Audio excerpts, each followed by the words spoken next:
The sun had barely risen over Stamford Bridge when the news broke: Enzo Maresca was no longer Chelsea's head coach. The Italian's tenure, once full of promise and ambition, had come to an unceremonious end. His sacking was a reflection of the club's growing impatience, their demand for immediate success outweighing any notion of long-term stability. When Maresca arrived at Chelsea, he carried with him the weight of expectation. Fresh off a triumphant promotion campaign with Leicester City, he was seen as a manager who could bring structure, tactical intelligence, and a new vision to a club desperate to reclaim its lost glory. His ideas, deeply rooted in Pep Guardiola's philosophy, emphasized control, possession, and methodical build-up play. The Chelsea faithful had hoped that, with time, these principles would translate into dominance on the pitch. And for a while, they did. The early days under Maresca were filled with glimpses of what could be: a resounding 6-2 victory over Wolves, an unbeaten September that earned him a Manager of the Month award. There were moments of brilliance that suggested Chelsea was turning a corner.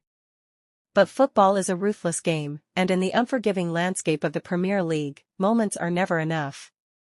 Cracks began to show as the season progressed. A 3-1 defeat to Manchester City in January was the first real blow, but the most damaging wounds were self-inflicted. A shocking 3-0 collapse against Brighton.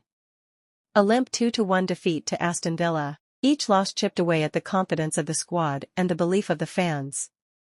What started as murmurs of discontent soon became a chorus of frustration. The system that had once promised control now looked rigid.